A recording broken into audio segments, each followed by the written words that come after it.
नमस्कार दोस्तों, बहुत बहुत स्वागत है हमारे YouTube channel general education boost up daily पर। दोस्तों, आज मैं इस वीडियो में आपके लिए एक नया टॉपिक लेके आया हूं जो काफ़ी गर्माहट बना हुआ है। अंतर्राष्ट्रीय एक मुद्दा बना हुआ है। अंतर्राष्ट्रीय स्तर पे काफ़ी इसमें गर्माहट हो चुकी है मॉस्को फॉर्मेट को लेके, क्योंकि हाल फिलहाल में जो है मॉस्को फॉर्मेट में जो है जो 10 देशों का एक सदस्य था, वो एक डेलीगेशन टीम, 10 देशों का एक डेलीगेशन टीम मीटिंग किया और अफ़गानिस्तान के मतलब मौजूदा जो स्थिति है उसके बारे में ये डिस्कस किया है। और इस डिस्कस पे क्या परिणाम निकलेगा। पहली बार जो है अफ़गानिस्तान में जो तालिबान कब्जा कर लिया, उसके बाद से तालिबान का कोई पहला जो है पॉलिटिकल लीडर, तालिबान का जो लीडर है डेलीगेशन टीम, किसी अंतर्राष्ट्रीय फोरम पे एक साथ वो दूसरे देशों के साथ इकट्ठा हुए मीटिंग के लिए, और इनको भी बुलाया गया, तालिबान को भी पहली बार बुलाया गया है। और इसी में मॉस्को फॉर्मेट में, ये जो मॉस्को फॉर्मेट बुलाया गया है, ये मेनली रूस के जो राष्ट्रपति हैं व्लादिमीर पुतिन, उसके द्वारा ये बुलाया गया है। ठीक है। और मेनली जो है मॉस्को फॉर्मेट किस लिए बनाया गया है कि ये अफ़गानिस्तान के मौजूदा हालत पे डिस्कस करने, जब अफ़गानिस्तान का हालत काफ़ी बिगड़ने लगा था 2017 के बाद से, तो उसी पे चर्चा करने के लिए आपस में कुछ देशों ने इस संगठन को बनाया, जिसको रसिया लीड कर रही है, रसिया लीड कर रहा है। ठीक है। तो उसी के बारे में आपको पूरी जानकारी दूंगा कि इसमें भारत का भी डेलीगेशन पार्टिसिपेट किए थे। आखिर भारत का इस मॉस्को फॉर्मेट के लेके अफ़गानिस्तान के रुख में क्या इरादा है, अफ़गानिस्तान की तरफ जो है भारत झुकता है या नहीं, या अफ़गानिस्तान के लेकर भारत का क्या है, उसके बारे में पूरी जानकारी दूंगा। तो वीडियो को आप अंत तक देखें और इसकी पूरी जानकारी लें। देखिए, पहली बात तो बता दूं, मॉस्को फॉर्मेट का जो मैकेनिज्म हुआ, एस्टेब्लिश हुआ 2017 में। ठीक है। मेनली ये अफ़गानिस्तान इशू पे हुआ है। इसका मैकेनिज्म जो किया गया अफ़गानिस्तान इशू को देखते हुए किया गया था, 2017 में रसिया के द्वारा किया गया था। ठीक है। ये जो है रसिया के द्वारा किया गया था। और ये मॉस्को जो फॉर्मेट है, इसकी मीटिंग कई बार अफ़गानिस्तान मैटर पर ऑर्गेनाइज किया जा चुका है। पहले भी 2 राउंड की मीटिंग हो चुकी है, अब ये तीसरा राउंड का ये मीटिंग था। ठीक है। थर्ड राउंड की मीटिंग है, जिसमें है इस थर्ड राउंड की मीटिंग में सबसे बड़ी बात है कि तालिबान का भी डेलीगेशन इसमें पार्टिसिपेट किया था। और रसिया के जो राष्ट्रपति हैं व्लादिमीर पुतिन, उसके द्वारा भी भारत को भी इन्वाइट किया गया था, तो भारत का डेलीगेशन भी इस मीटिंग में पार्टिसिपेट किए थे। कुल मिला के इस मीटिंग में, थर्ड मीटिंग में 10 देश पार्टिसिपेट किया था, जिसमें है Russia, Kazakhstan, Tajikistan, Iran, Pakistan, China और तुर्कमेनिस्तान, इंडिया, किर्गिस्तान और उज्बेकिस्तान। ठीक है। तो ये देश शामिल हुए थे और ये मेनली अफ़गानिस्तान के मौजूदा हालात पे डिस्कस करने के लिए एकत्रित हुए, क्योंकि ये अफ़गानिस्तान पे पूरी तरह से तालिबान का कब्जा हो चुका है। और कहीं ना कहीं अंतर्राष्ट्रीय स्तर पे इसकी आवाज़ उठने लगी है कि तालिबान को मान्यता दिया जाए, क्योंकि वहाँ पे मानवता का काफ़ी ये हो गया है, भूखमरी का कगार में पहुँच गया है। लोग दवाई और भोजन नहीं मिल पा रहे हैं, दवाई के लिए मर रहे हैं। क्योंकि अंतर्राष्ट्रीय फंडिंग बंद हो गया, बाहर से पैसा आना अफ़गानिस्तान में बंद हो गया, ना वहाँ से कोई चीज़ बाहर जाता है, ना वहाँ से कोई बाहर का चीज़ कोई अंदर आ रहा है। तो इससे क्या एक क्राइसिस उत्पन्न हो गया। बहुत सारे लोग अफ़गानिस्तान देश छोड़ के चले गए, तजाकिस्तान में बसने चले गए, ईरान में कुछ चले गए, और वहाँ पे काफ़ी लोड बढ़ गया है।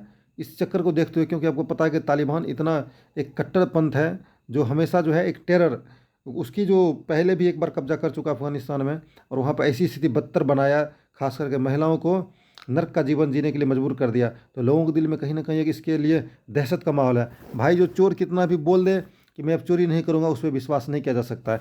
सेम वही कहानी तालिबान के साथ आज बना हुआ है। ये कितना भी बोल दे कि मैं अब आतंक का रास्ता छोड़ चुका हूँ, फिर भी दुनिया इस पर विश्वास करने के लिए तैयार नहीं, क्योंकि तालिबान जो है आतंकी संगठन में यूनाइटेड नेशन द्वारा लिस्टेड है, और उनको हटाना बहुत मुश्किल है। क्योंकि एक यूनाइटेड नेशन जो आतंकी संगठन को आतंकवादी संगठन का जो लिस्ट निकालता है, उसमें बहुत सारे क्राइटेरिया है, जिसमें तालिबान भी उसमें शामिल है। और उसको किस तरह से बाहर निकाला जाए, वो मुश्किल है बाहर निकालना। तो चलिए इसको देखते हैं, इसमें क्या क्या इसमें डिस्कशन हुआ, और इसमें भारत की तरफ से इस पर क्या राय दिया गया, उसके बारे में भी पूरी जानकारी लेंगे। देखिए, इस मीटिंग में जो है अफ़गानिस्तान का जो ये जो है आप देख रहे हैं, ये अफ़गानिस्तान के डेलीगेशन है, अफ़गानिस्तान तालिबान सरकार का उप प्राइम मिनिस्टर, जिसको बोलते हैं उप प्राइम मिनिस्टर, वो जो है the Taliban delegation was lead by Afghanistan deputy PM मौलवी अब्दुल सलाम हनाफी। जो अब्दुल सलाम हनाफी द्वारा इसको लीड किया गया, यही है ये। ठीक है। इसमें तो है ये बोले कि ये दावा किए हैं कि इंडिया के डेलीगेशन से भी मेरी मीटिंग हुई, और इंडिया ने मुझे मतलब सहायता करने का भरोसा दिया मानवता के पक्ष में। ठीक है। लेकिन तो इंडिया आपको कब सहायता करेगा, जब आप मानवता के पक्ष में काम करेंगे तभी आपको सहायता करेगा। ठीक है। ये जो है इंडिया की तरफ से जो डेलीगेशन गया था, उसको lead by JP Singh the joint secretary who heads the Pakistan Afghanistan Iran dash in the external affairs ministry. मतलब विदेश मंत्रालय का जो फोरम है उसमें जो पाकिस्तान अफगानिस्तान और ईरान को देखते हैं जो सेक्रेटरी हैं वो जेपी सिंह। जेपी सिंह ये आप देख रहे हैं, ये जेपी सिंह जी हैं, ये इसी ने इसको इस डेलीगेशन भारत की तरफ से प्रतिनिधिमंडल को मॉस्को फॉर्मेट में लीड किए थे। ठीक है, देखते हैं नेक्स्ट इसमें क्या है और क्या क्या जानकारी मिलेगा। इस फॉर्मेट में मेनली क्या है, रूस ने एक संयुक्त बयान जारी किया है। इस फॉर्मेट की तरफ से रूस ने एक संयुक्त बयान जारी किया है तालिबान के पक्ष में कि तालिबान को आतंकवादी संगठनों की लिस्ट से हटाना संभव है, लेकिन साथ में पुतिन ने यह भी कहा कि यह संयुक्त राष्ट्र के स्तर से होना चाहिए, क्योंकि जब अंतर्राष्ट्रीय संस्था जो यूनाइटेड नेशन ने बैन कर रखा है तो यूनाइटेड नेशन को जब लगेगा कि भाई तालिबान अभी मानवता के पक्ष में काम कर रहा है, वो किसी हर एक चीज़ों को, महिलाओं को वहाँ तक आज़ादी नहीं है तो महिलाओं को आज़ादी दे रही है, शिक्षा का अधिकार किसी का ख़त्म नहीं कर रहा है, ह्यूमन राइट्स का उल्लंघन नहीं कर रहा है, तब ये कहीं ना कहीं अगर यूनाइटेड नेशन को लगता है तभी हटा सकता है। तो इसने कहा है लेकिन तालिबान को लेकर फैसला प्रक्रिया के तहत होना चाहिए। जिस प्रक्रिया के तहत इसे आतंकवादियों की लिस्ट में डाला गया था उसी प्रक्रिया के तहत दूसरे लिस्ट से बाहर निकल जाए। भाई जिस तरह से रूस स्पष्ट कर दिया, जिस तरीके से इसको आतंकवादी की लिस्ट में डाला गया था यूनाइटेड नेशन द्वारा, उसी प्रक्रिया के तहत इसको बाहर भी निकालना चाहिए, यह राय दिया है। लेकिन पता होना चाहिए कि यूनाइटेड नेशन में जो वीटो पावर है हर एक चीज़ में रंगा खड़ा करता है। इतना आसान नहीं होगा तालिबान की राह कि वो आराम से आतंकवादी की लिस्ट से बाहर हो जाए। ये बहुत ही मुश्किल कदम होगा तालिबान के लिए क्योंकि अभी भी प्रोटेस्ट चल रहा है ओमेन का, और उस पर मैं जर्नलिस्ट की उसमें आज़ादी नहीं है, आप ब्रॉडकास्ट नहीं कर सकते। इनके प्रोटेस्ट को काफ़ी रिस्ट्रिक्टेड कर दिया है सरिया लॉ लगा के, और सरिया लॉ इस प्रकार से लगा है कि वहाँ नर्क का जीवन महिलाएं जी रही है। नेक्स्ट देखते हैं इसमें और क्या है। इसमें जो है स्पेशल रिप्रेजेंटेटिव भाग लिए थे, वो तो आपको बता ही दिया था। इसमें जो है अमेरिका ने इसको बाइकआउट कर दिया था। ठीक है, कि अमेरिका ने पार्टिसिपेट करने से मना कर दिया, भाई इस कोई संगठन नहीं है और इस पर बात करना। इसने अपना लॉजिकल रीज़न दे दिया कि मेरे लॉजिकल रीज़न के कारण मैं इसमें भाग लेना चाहता हूँ। आप देख रहे हैं यहाँ पे कितना ह्यूमन क्राइसिस हो गया, मानवता का पूरा मानवता यहाँ पे शर्मसार हो चुका है। लोग भूखे मर रहे हैं, दवाई नहीं मिल रहा, हॉस्पिटल में डॉक्टर नहीं है, लोग डॉक्टर अच्छे जो डॉक्टर हैं देश छोड़ के भाग चुके हैं तालिबान के डर से, क्योंकि तालिबान जिंदा फांसी पे लटका देता है और सरेआम दीवारों में चुनवा देता है। भाई उसे अगर मान लीजिए किसी से गलती हो गई तो उसका सर कलम कर देता है, कौन रहेगा उस देश में? गलती तो इंसान से हो ही जाता है। ठीक है, इसको लेके भारत का रुख आखिर क्या है, इसके बारे में भी मैं आपको पूरी जानकारी दूंगा। लेके देखिए इसमें क्या क्या है, भारत का रुख साफ नहीं दिख रहा है, क्योंकि भारत कहीं ना कहीं इस अंतर्राष्ट्रीय मुद्रा में मतलब डायरेक्टली खुल के बोलने को तैयार नहीं है। ठीक है, अब क्यों नहीं तैयार है, इसका रीज़न बहुत सारा कुछ हो सकता है, समझ गए? क्योंकि देखिए अगर अफ़गानिस्तान को, तालिबान को भारत सपोर्ट करता है तो कहीं ना कहीं तालिबान पे पकड़ पाकिस्तान का बहुत ज़्यादा है, क्योंकि पाकिस्तान ने जो है तालिबान को अफ़गान सरकार को गिराने में बहुत बड़ा हाथ रोल निभाया है।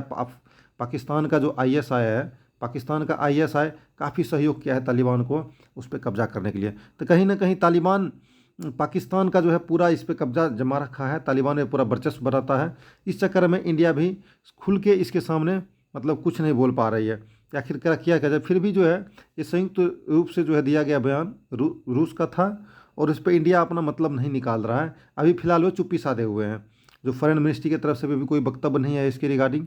एक बोला है कि हम मानवता के दृष्टिकोण से हेल्प करेंगे, लेकिन भाई आप मानवता वाले काम करोगे तभी इंडिया हेल्प करेगा, ऐसे इंडिया हेल्प नहीं करेगा आपको। ठीक है, देखिए इसमें कहा जा रहा है मॉस्को फॉर्मेट के बयान में भारत को असहज करने वाली बात यह है कि अफ़गानिस्तान के साथ संबंधों में अब नई हकीकत को ध्यान में रखना होगा, क्योंकि आपको पता है कि अफ़गानिस्तान में इंडिया बहुत सारा इन्वेस्ट कर रखा है। जैसे सलमा डैम बनाया है, बहुत सारा सड़क भी बना रहा है वहाँ पे, मतलब करोड़ों का इन्वेस्ट हो रखा है। वो सारा इन्वेस्ट अभी पानी फिर चुका है तालिबान को लेके।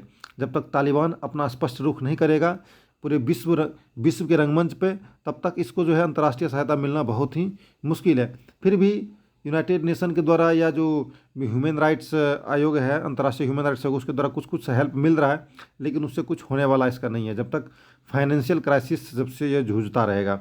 ठीक है, इसके अलावा कुछ एक और बहुत सारी महत्वपूर्ण बातें हैं ये कि यहाँ पे आप देख रहे हैं कि जैसे भाग रहे हैं लोग, यहाँ देख ये यहाँ पे मीटिंग चल रही है, ये इस देश में संबंध इसका भी ध्यान रखा है। लेकिन एक तालिबान की एक छवि यह है कि पाकिस्तान परस्त है। ये सबसे बड़ी बात यह क्या है, तालिबान जो है पाकिस्तान परस्त है। ठीक है, रूसी राष्ट्रपति ने कह दिया कि तालिबान को आतंकवादी सूची से बाहर किया जा सकता है। अब रूसी राष्ट्रपति कह देगा तो नहीं होगा, अमेरिका भी उसमें सहमत होना चाहिए। ठीक है, तो इसमें बहुत सारा रोल है अंतर्राष्ट्रीय डिप्लोमेटिक तौर पे, उन चीज़ों को आपको अच्छी तरह से समझना होगा। आखिर देखते हैं कि अफ़गानिस्तान में तालिबान का रुख क्या होता है।